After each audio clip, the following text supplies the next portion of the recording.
دیکھیے بات یہ ہے کہ بشرا بی بی صاحبہ کو جس طرح وہاں پر جھوٹے کیسز کے اندر رکھا گیا ہے، ایک کیس سے رہا ہوتی ہیں، دوسرے میں گرفتار کیا جاتا ہے، اسی کے ساتھ ساتھ جو ان کا وہاں پر رکھنے کا طریقہ کار ہے، فار ایگزامپل وہاں پر جس طرح ان کو اس جیل کے اندر رکھا جاتا ہے، قید تنہائی میں رکھا جاتا ہے، اور پھر جیسے میں نے پہلے بھی بتایا کہ چیکنگ کی جاتی ہے، بالوں کی چیکنگ کبھی کی جا رہی ہے، کبھی کچھ کیا جا رہا ہے، کبھی کچھ کیا جا رہا ہے۔ تو یہ ساری چیزیں جو ہیں صرف اور صرف کیا جی سختیاں بڑھائیں، ان کو تنگ کریں، ان کو مینٹلی ٹارچر کریں، ساتھ ان کی فیملی جو ہے ان کو بلایا جاتا ہے۔ لاہور سے فار ایگزامپل انہوں نے آنا ہے، وہاں سے 5 بجے اٹھے بندہ، 6 بجے وہاں سے نکلے، 10 بجے یہاں پہنچے، اور پھر کہا جائے گھنٹے بعد ملاقات، 2 گھنٹے بعد ہے، 4 گھنٹے بعد ہے، اب تھوڑا اور ویٹ کریں، اور شام تک بٹھایا رکھا جائے 6 بجے تک،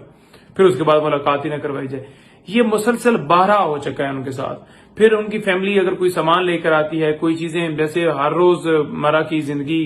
کے اندر جو ہے وہ ضروریات آپ کے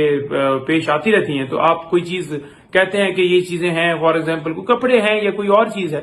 تو وہ جب وہ پہنچائی جاتی ہے فیملی کی طرف سے تو اسے بھی روک لیا جاتا ہے۔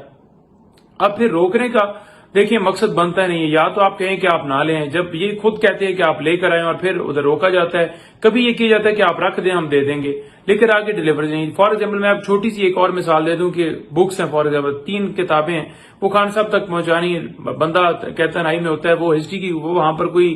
یہ تو نہیں کہہ رہے کہ کوئی نعوذ باللہ کوئی ایسی چیز لے کر آ جاؤ، بلکہ وہ ایک اسلامک ہسٹری کی کتابیں منگواتے ہیں اور کہتے ہیں جی کہ مجھے پڑھنا، لیکن وہ بھی 3 کتابیں جو ہیں جج کی اجازت کے باوجود نہیں دی گئی۔ دیکھیں یہ چیزیں جو ہیں یہ ایک فنڈامنٹل رائٹس ہیں انسان کے، جو اس کو حاصل ہونے چاہیے۔ آپ نے جھوٹے کیسز بنائے، آپ نے اندر رکھا ہوگا، وہ کبھی بھی نہیں کہہ رہے کہ ہمیں ڈیل چاہیے، وہ کبھی بھی نہیں کہہ رہے ہمیں ایسی چاہیے، وہ کبھی بھی نہیں کہہ رہے کہ ہمیں ایسی ساشی چاہیے، ہمیں بیڈ روم چاہیے، ہم یہی چاہیے وہ چاہیے، بلکہ دیکھیں یہ ان کے رائٹس ہیں جو کہ ہم کہہ رہے ہیں کہ ان کو یہ ساری چیزیں دینی چاہیے آپ کو، کیونکہ as a human being in کا حق ہے، ان کا رائٹ ہے قیدی۔ اور اس وقت وہ دونوں جو ہیں وہ سزا یافتہ نہیں ہیں، وہ ایسی ہیں جیسے فار ایگزامپل میرے اوپر کوئی FIR ہے اور میں اس وقت قید ہوں، تو ابھی میری بیل اپلائی ہوئی ہے تو بیل ہونی ہے یا نہیں ہونی، یعنی کہ ان کا ٹرائل مکمل کر کے جو سزائیں ہوئی تھیں وہ سزائیں اس وقت نہیں ہیں ان کی، اس وقت وہ صرف اور صرف ایک قیدی ہیں جو ہے انڈر ٹرائل پرزنر ہیں، ان کے اوپر وہ کنوکٹڈ نہیں ہیں، دونوں نہیں ہیں۔ تو لہٰذا ان کے ساتھ اس طرح کا سلوک کرنا کہ جیسے بہت بڑے کرمنل ہیں یا بہت بڑے دہشت گرد ہیں یا بڑے کوئی را کے ایجنٹ پکڑے گئے ہیں یا پتہ نہیں کوئی اسرائیل کے اندر سے جو ہے وہ اس فیملی سے تعلق رکھنے والے پکڑ لیے گئے ہیں، ان کو تو آپ کلبھوشن یادو کو آپ پروٹوکول دیتے ہیں۔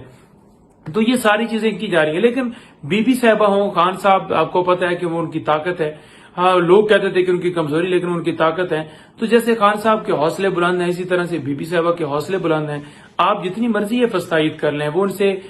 گھبرانے والے نہیں، نہ ان کی فیملی گھبرا، لیکن عوام کو یہ ہم گواہ بنا رہے ہیں کہ اس طرح سے سلوک کیا جا رہا ہے، اس طرح سے رکھا جا رہا ہے، کیونکہ آج یہ ساری صورتحال آج اسی طرح دوبارہ کی گئی، تو یہ ولاگ بنانے کا مقصد یہ تھا کہ آپ کو پتہ چلے کہ آج پھر یہ اسی طرح سے سامان منگوا کے ان کے جو ہے وہ نہیں دیا گیا، نہیں کیا گیا۔